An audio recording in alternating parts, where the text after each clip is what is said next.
This day is dedicated to the soul of René Joseph ben Manak of blessed memory. This week's Parshat, Parshat Rat, and the end of the Parshat, we have an episode that I personally like very much. These are the first conquests of the people of Israel near the land of Israel. This is a conquest that Mono made when we sometimes go on vacation to the Golan or with the students on a trip. Here, the Golan is a territory that was conquered by Mos Rabbin, or the land of Israel. Not the land of Israel, it was Yoshua, his successor. But when you go to the Golan, it is. And who had, in the Golan, there was Hogmela that we talk about at the very end of the Parshat. There is still the fortress where he lived. Hog, we call it the Metzada of the north. Even during the time of the Romans, in many eras, it was a fortress. There are some, it's all flat. There's a cliff 200 meters high on all sides and in the middle a sort of pyramid like this. That was the fortress. That's where Ogmul Habachin was. And once a guide told us when we were with us that they discovered tombs that are very, very long because they were giants. Ogmul Rabbakin. So it's a region that was conquered by Moabino, and before conquering the Golan and killing its great king Jay in Hog, he fought against Zion memory. Now, the Torah tells us there's a verse there.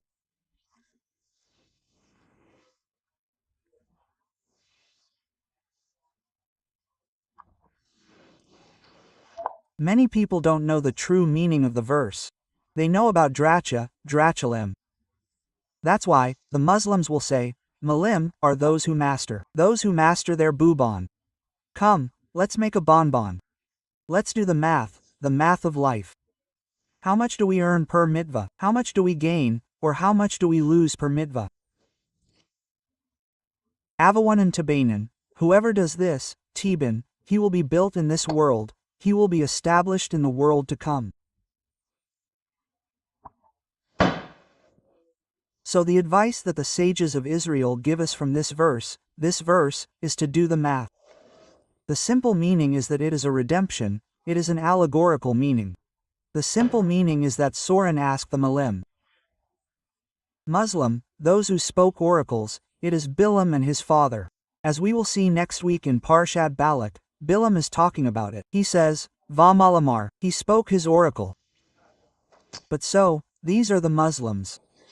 So, he asked the Malim, what do I do? They told him, you can now go and conquer a city in the country. Wanted to conquer the land of Moab. There was a city there called Hashbon. You can now go and conquer Hashbon, and it will become iron, the city of King's son. That's the simple meaning.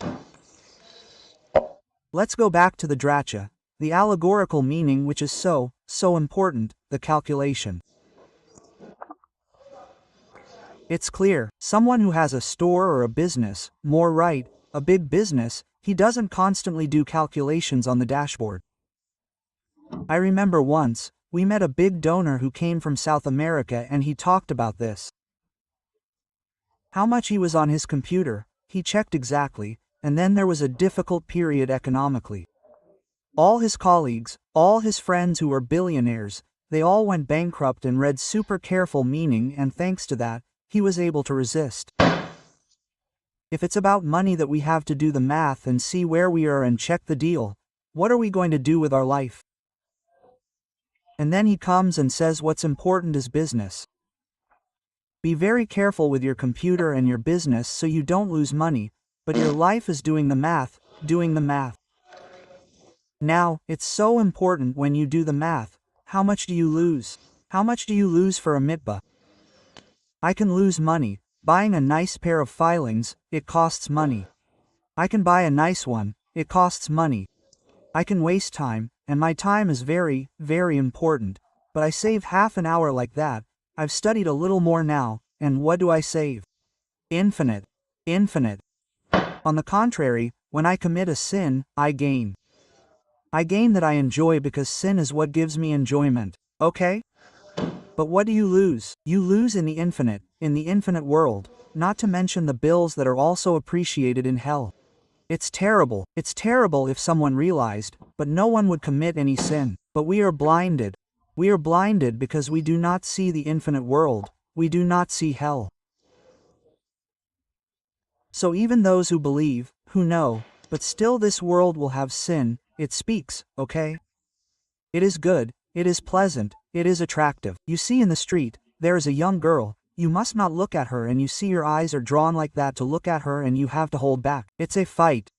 If you can't hold back, you have won, or what have you won? Millions of billions, millions of billions. Why millions of billions? What? There are no other sins, but that's the most common sin today. Look at women. That's the whole world. That's the whole world. That's it. It revolves around that. They don't tell you to go eat pork all over the world. They don't tell you to go, what do I know, to come and kiss the cross. There are some who say that, but very, very few. On the other hand, the world of women, that's all there is. That's all there is. Look. Not to mention the 1.5 billion internet connections, on pornographic films. Hemikmer, 1 in 4 of humanity. But that's phenomenal. That's phenomenal. And you're holding back and it's hard, you have enormous merit. That's the math. I was telling you about a person who did the math like this, Razel says, and he deserved to return alive, enamaba, to the world to come. How do you do something like that? If you are materialistic, you don't want to enter the world, but paradise is a completely spiritual world. So, unfortunately, there are ways to repair it. It's hell, the ghouls, reincarnations, suffering, all that. It repairs all the evil motherhood, and you end up going back, you become pure, you can go back to the Lamaba. Some people throughout history were able to return alive to the world. Among them, there was the servant of Abam Avenue, Eliezer. Eliezer, who is Eliezer? Eliezer Hazel says, he was the son of Nimrod. Nimrod, he is the king called Nimrod, rebelled. He knew God. He rebelled against God. And when he saw that Abraham Avenue was a pious follower of God, he said to him, listen, my dear friend, either you bow down before the idol or I will throw you into the fire. Abraham said fire. He threw the furnace and Hashem, God saved him. He was the head of the anti-religious, the enemies of God. His son Eliezer, he did a calculation. Okay, do the calculation. Nimrod, his father comes from one of the 3 sons, from one of the 3 sons of Noah, the son of Ham who is called Canaan. Now Noah has Man who will be a slave to his brothers. Eder said to himself, I must be a slave, that is the curse of Noah. Okay, but to whom can I be a slave? To a savage who will beat me, who will torture me, who can do terrible things to me. I have to find someone who will be my master, but someone good. He says, Abraham, I know him well because my father made trouble with him. He knocks on the door. Abraham accepted that he would be his servant and he began to imitate Abraham. He took from his Torah and began to work on himself. He is called, what is written in the text is called Daimcher DMC. The simple sound, he came from Damascus, but the meaning that was given, the allegorical con, dole demex, is a contraction of the words dole, or mashe, dole, he draws, and mashque, means he waters from the Torah. From his master, he learned so much Torah. From Vano, and he went to the public. He gave lessons in the place of Avino. He knew the entire Tower of Abraham. Vano, he reached a point, it is written, Hamel. He had control over all of Abraham's property. He was the one who took care of the entire house of Abraham in Vano. Razel says that is the simple meaning, the deeper meaning is what? He had control over his why like Abraham Avenue. He controlled his bad impulses like Abraham. To such an extent that he began to resemble Abraham. It is also written there that he was Zanbito, the old man of the house of Avraham. Zekin, they say, is also a contraction of Ziv Akunin. He had Ziv Akunin, he looked like Abraham Avino. You saw Eliezer, you saw Abraham, it is not who Abraham was, it was Eliezer. How did the son of Nimrod, that man, the greatest enemy of God in history, end up being Abraham's servant? He resembles him. He made a calculation. Slave, I must be a slave. I was cursed by Noah. But slave of whom? And there, he made the calculation. And know that in the end, he left this curse when he wanted to marry. He wanted his daughter to marry Abraham's son, Isaac. So Abraham told him, I can't, I am Baru, I am blessed. You are Haror, you are cursed, it doesn't work. Okay, he accepted. And he went to look for Isaac's wife and arrived at the house of Bethuel, Laban and Rivkah. And there, Bethuel brought him in and said to him, Beautiful Baruch Hashem, come, blessed by God. The sages of Israel said at that moment he went from the status of Haror, cursed, to that of blessed. Thanks to what? Thanks to calculation. Dear friends, who am I to talk to you about calculation that I should do much more for myself too? But hey, we are taking Razel's words. I am only transmitting what the sages of Israel said. At every moment of the day, we must do the calculation. I have a desire. Be careful, my dear friend, allowed or not allowed. It's not allowed. What are you going to lose and what are you going to gain? You're going to win because it's not easy to hold back. You're going to win. I let myself go. I enjoyed it a bit and so on. But you lose normally. You lose in the world to come. Here already, there are many things that say the capital is in the world to come but the fruits are in this world. So you already have fruits, the interests, you could have had here, you won't have. And who can say today that I don't need God's help here in this world? Of course, terrible suffering. And very soon, very soon Maya will come. I heard again, now, someone has sent me. You were right. It seems that this lady had a dream in the place, with the secretary of the Radabara, who told her, the Gula, it is there. This dream there, is part of the Gula that is there. Hey, we are there, we will be there very soon. And then, when my dear comes, we will show it. We will show the accounts. That's how many times you could have worked a little on holiness, less enjoying this world. It's among, you want to eat a good cream cake? No one can forbid you that. But it is written, you will be holy. And there, explain the greats of Israel who admitted to sanctify themselves. If you want, you will eat less. You cannot eat at all except to watch it and be hungry and think for 24 hours. It's even better. And I come back to the subject, the world of women. Because as I said, it is written that when someone commits a sin, the whole world holds back, so he takes the credit for everyone. How many enormous credits for each time you have the opportunity to have a forbidden look and you hold back, not to mention all the proximity there is between the feminine and masculine worlds, which is terrible. Very often, it makes you commit the worst sins in the entire Torah, adultery or whatever. What is this story? Sanctify yourself, be good. Soon, in a few days, we will show you now, here is the assessment of yourself. And there, as I said the other day, we are going to put a small marble column like this in front of us. We are going to bang our heads on the column. Maybe for infinity. We repair sins in hell, but the 1,000 things we could have done and didn't do, it is written that God is ready to forgive adultery, He is ready to forgive avodah zarah, idolatry, He is ready to forgive murder. These are still serious sins, but He is not ready to forgive another sin. Which one? Bitu Tor for a man, he can study, he doesn't study. He plays cards, he takes a nap. What do I know?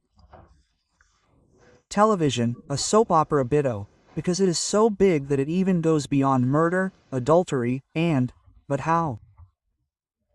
It's I don't understand what. I receive someone waiting for me. When I say to him, tell me a little bit about your etara. Well, I shouldn't get too worked up, because if someone gets me worked up, I've happened to myself a few times in my life, I'll grab the person, strangle them, and kill them. Another one tells me, I'm very nice to everyone, and my problem is more that when I don't really feel like studying, I rest. Who do I receive at the Shiva and who do I put in the Shiva's sleep? The murderer or Bitl Tachum, also known as biter, is much more serious and it's not logical. Logic is like that. When someone commits a sin, murder, adultery, which is very serious, he creates a reality of evil. The evil is over. So he'll go to hell for as long as it takes, but it's over. But a mitzvah that you do, especially a great mitzvah like that, it's called the study of Torah, where you learn the thought of God, you unite with God, it's infinite, the merit of it is infinite. So how can you compare a finite and an infinite? Someone who has committed a sin, then he has created a finite reality of evil, so he can purge it. But the one who has failed, he has now failed a mitzvah that gave him infinity. Ouch, ouch, ouch, ouch. So dear friends, we must do the math constantly, and in this way we will grow, and maybe who knows, if we can reach 1,000th of what the servant of Adam Avi was, we will already be very, very happy. Going up to paradise alive, I don't think that is given to us, but it can happen to anyone. If someone works as I said, he does the math and he keeps going in the same direction, he's careful not to fall into the trap, and if he falls, he does tshuva. Well, Hashem, God created tshuva. We've all sinned. Of course he can say he hasn't sinned, but we have, and we can do tshuva. And the one who does ta, he reaches a level that no perfect tzaddik can reach. Perfect tzaddik, perfect tzaddik, you are much higher. It is written in the Zohar that there are several worlds in paradise. There is one world, that of the tzaddikim. Well, it is the tray of the world. Then a fourth, it is the paradise of the beluva, which is much higher than that of the tzaddikim. Who do you have? You have the greats of Toimonich, Safantastic, and in the fourth world, who do you have? You have a young man here who, the other day, went to a club with some non-Jews. He did shuva. You have a guy who was, what do I know, a piece of trash, and he did shuva. He goes to the fourth world, and it is written in the Zohar in Kadash that the Shadeh world would like to go and peek a little at what is happening in the fourth world. He tells them no, forbidden. So, look at the great gift that Hashem gives us, that we can do. And it is clear that the my fire of the moment, now, is this. It is written, Gol comes to Zion. Gol, the Redeemer, the Chav Pi Shabav to those who commit Tuva sin, in Jacob, in the people of Israel. Pecha, sin in Hebrew, is the most serious of the three. Before Pecha, they commit Tuva, sins, the most serious for them. Come the Redeemer. Baram, let us do the calculation. No need for us to go alive. It is he who will come to us, will come. We will see him, without shame. Amen, amen.